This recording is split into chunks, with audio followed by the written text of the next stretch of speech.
Hello and welcome to the DFS underscore PhD show for today, the 9th of Saturday, the finals of the in-season tournament, which has been pretty fun. Remember, you're good enough, you're strong enough, and gosh darn it, someone's got to win that money. Might as well be us. And yesterday, yeah, it was us. Because if you watch this show at all, what was I yelling about all day long?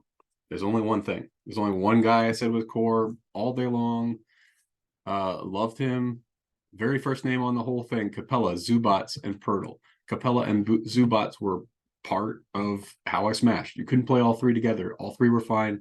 Pirtle had a terrible game, got minutes and just was not assertive. But anyway, the other two guys completely smashed it.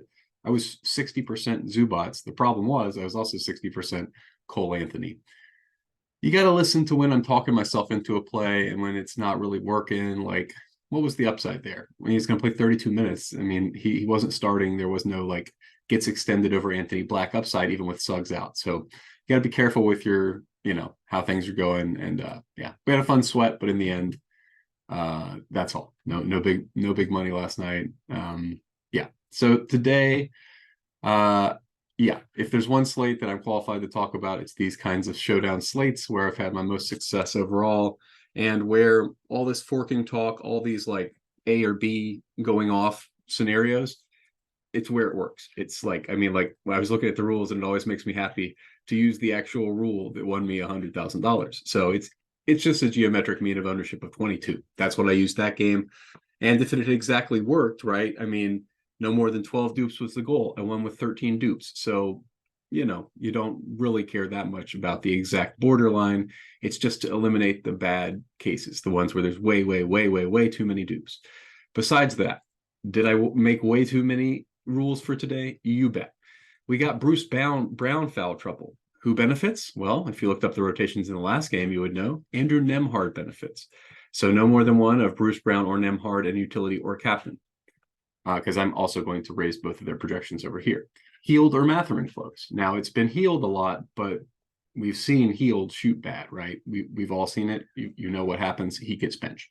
If he shoots bad and Mathurin shoots good, probably 25% of the cases, Mathurin is going to be closing over him.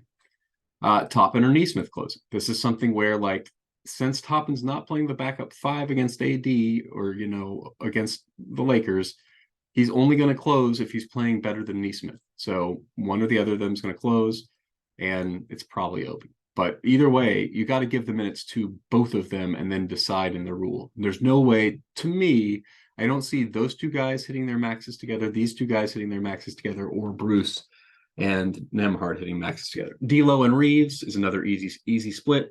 Myles and Isaiah Jackson. I told you guys it was going to be Isaiah Jackson. Everybody's like, oh, maybe it's probably going to be small ball Obi Toppin. Against freaking a huge front court, no, it's not going to be small ball Obi Toppin. Like, as somebody who's like about as big as he is, you can't stop these bigger guys. It's just not possible. That's why we shoot threes in the corner. Like that's where our advantage is. It's not. I mean, he can block these guys too. He's a better defender than I am as a small ball five. Nonetheless, he can't small ball five Andrew Davis. Jesus. Okay, but yeah, so max 2 LA Wings. This is the same rule from before. Max 2 of Rui, Cam Reddish, Jared Vanderbilt, or Torian Prince. If somebody's telling you they're confident which two of those close tomorrow, they're making it up. They are not confident. It's going to be Darvin Ham isn't confident. He doesn't know. Nobody knows who's going to close that game. Like, it's going to be a gut feeling thing. Who knows what this kid is doing with this rotation?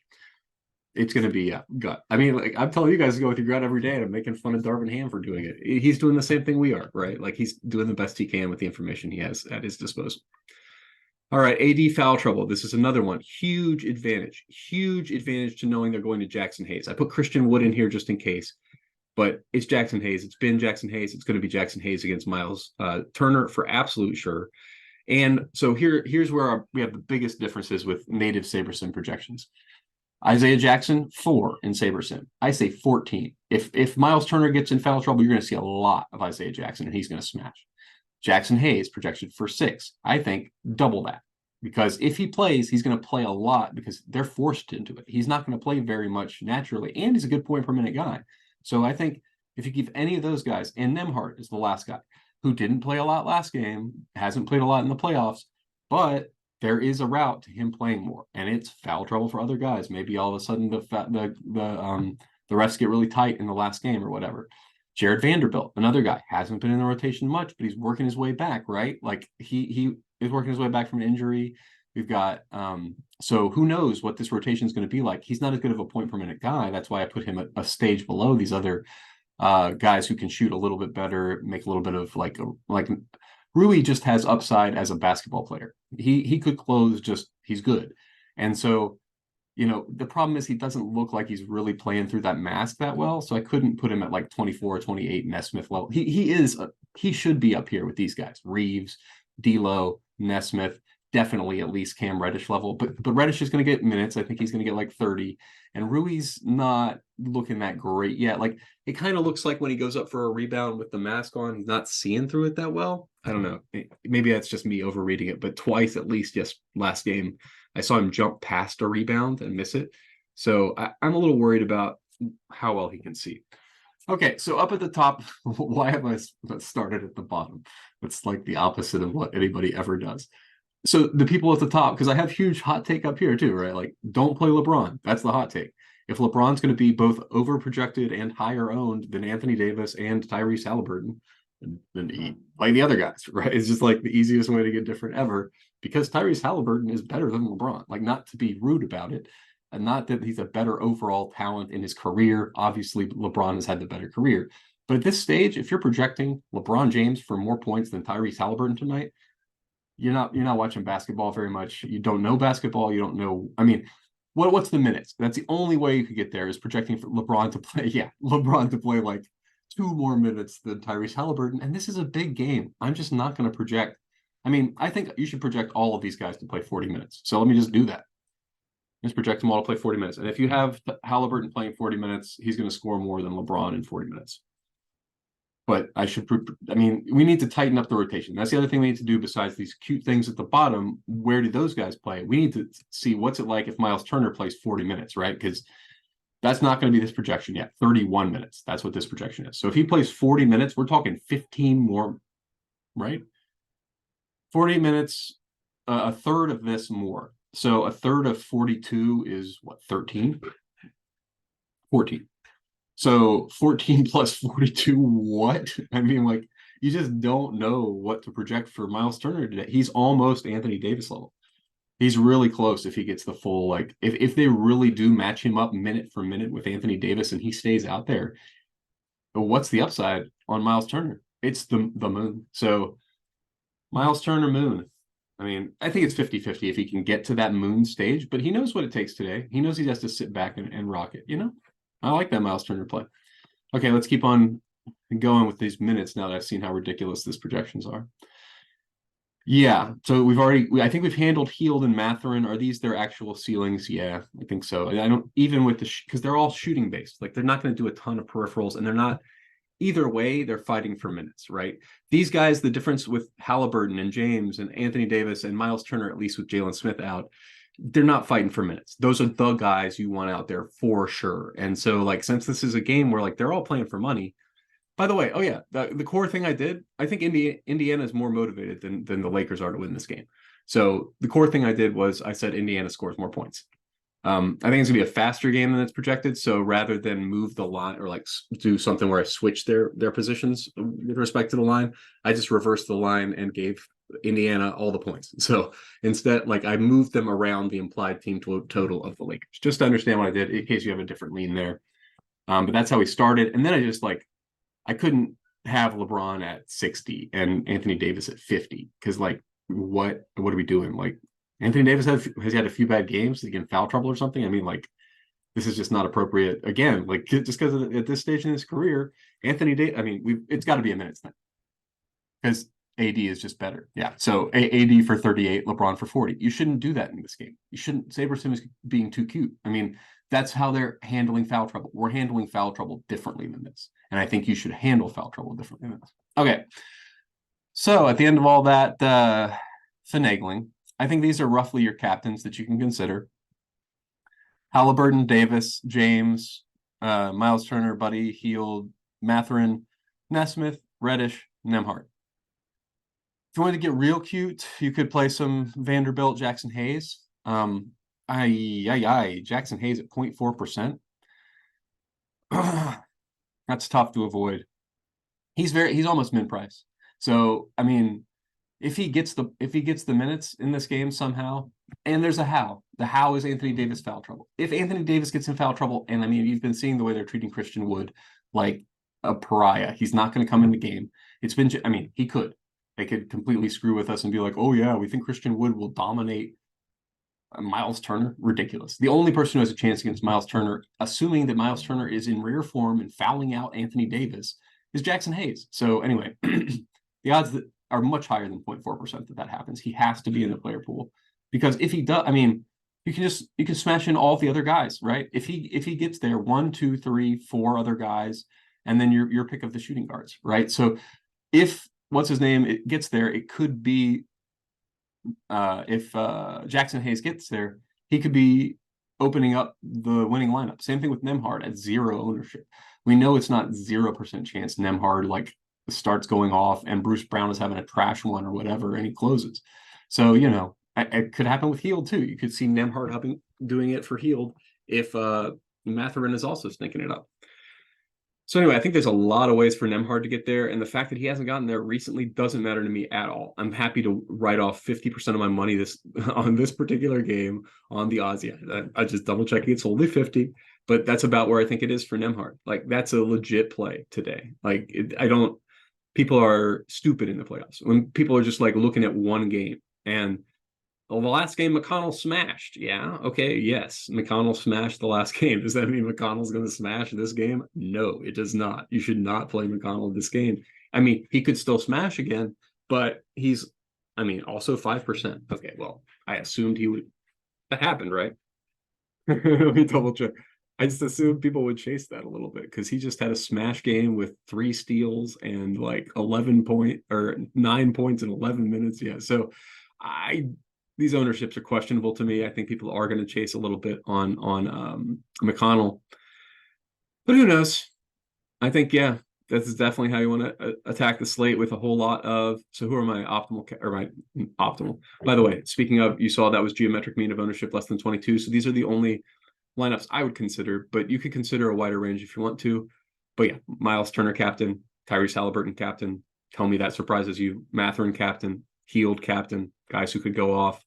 Anthony Davis captain, a smattering of LeBron. Even with, you saw I lowered his projection, he still could be a captain, right? So, and then I wanted to point out, I do want you to always, because Sabersim will not consider zeros, you have to put in someone who you think is like the highest point per minute bench guy in case the game blows out or whatever. So I put in Oscar Tshebe if he's going to play. I should probably double check that he's on the roster. Tshebe roster. It doesn't say if he is on the roster. Okay, it says it seems like he's on the roster. So, but confirming he's on the roster, but play somebody, have a min price guy who you project for 0.1 or something. Like Hood Shafino's down here, I think. Yeah, so you could do Hood Shafino. He's a good option as well. But my point being, you want to see how often that's coming up in your pool, because that's how often taking a 0 is possible. Or like optimal. So it looks like about a 5% chance of taking a 0. I bring this up 2 rounds ago, not last round, but in the quarterfinals, I think it was, taking a 0 in the primetime showdown won somebody $50,000. So you do not, just like it's important that you do forking, don't miss the 0 guy. Like today, even with Jackson Hayes, right? This is 11% Jackson Hayes, who's almost a 0. He's like 1,800, right? Even with that kind of value, taking a 0 is in play, and make sure to consider it. So anyway, taking a 0 is in play. Make sure not just that you're considering it, but that Sabersim is considering it, so that you have some guy who is min price, who is projected for a non-zero number. That's important to add for slates like this. Don't do it. Don't do it on a bigger slate where there's any kind of value. This is just when you, I guess you can always see, like, add it to the pool and see if it gets chosen, right? What's the harm? Well, the harm is it's taking away real lineups, right? I mean, this is only a real possibility in these playoff situations where people are just jamming minutes. And I think that LeBron cares about this. I don't know why. I don't really get that at all. It's $500,000 to a man who LeBron James net worth. I know that he doesn't think like this, but $1 billion. So I mean, 500,000 divided by $1 billion. It's going to be very small. So I would think LeBron would be about 0.05% odds, like incentivized to win this game.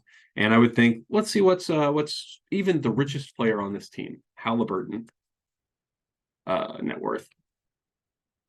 He is worth $5 million. It is 1/100th of his net worth right now to win this game. 1/100th. It's 1%. He has 20 times the motivation as monetary motivation as LeBron to win this game. So 20 times the motivation, and people are going to project LeBron to be the highest scoring player on the slate. Get out of here. It's going to be a coming out party for this fellow. I guess I should probably put him on the picture, huh? Tyrese Halliburton's day.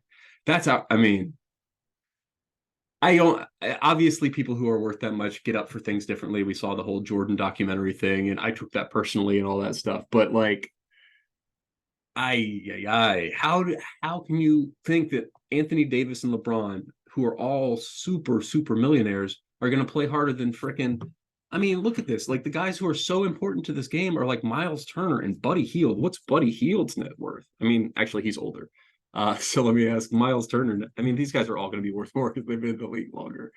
So Halliburton was the best point, probably. Yeah, I can do math. So my point's not getting better unless I talk about like Mathurin or Nesmith or whatever. But yeah, and I mean the bench guys, right? Like we did somebody online was talking about the two-way players, dude. Have you done the math on the two-way players? Like two-way contracts, like in the NBA. NBA, yeah. So they could earn up to 500,000, but that's if they play the whole season. If they play the minimum, it's like 80,000. So either it's doubling their salary, but that's for the guys who are two-way players who are on the team the whole year, which I don't think you can do even. I think you have to be converted, whatever it is. So anyway, I've gotten into contract talk that I don't actually know about, but my point is these guys have a possible doubling of their salary on the line. So watch the benches for the Pacers today. It's going to be awesome. I'm cheering for the Pacers. Like I live in LA. I kind of like the Lakers a little bit right now, but for this event where like so much is on the line for like Isaiah Jackson, I mean, who are the actual two-way guys? I think Isaiah Jackson has a contract, but I'll cheer for frickin' Kendall Brown and Jarris Walker and like Jordan Nwora and Isaiah Wong, because like on the Lakers, who is it? Like I don't know, Colin Castleton that I could cheer for to get that money. Hood Shafina is like a first round or two, or like he's a draft pick. He's gonna get money eventually anyway. So I'm more happy cheering for these Pacers guys to win all that money, and also for you guys. I mean, it's $100,000 on the line for us today as well. So that's 1/5 of what the actual players have on the line. So let's remember we're good enough. Sorry, how's it go? Just remember, you're good enough, you're strong enough, and gosh darn it, someone's got to win that money. Might as well be us.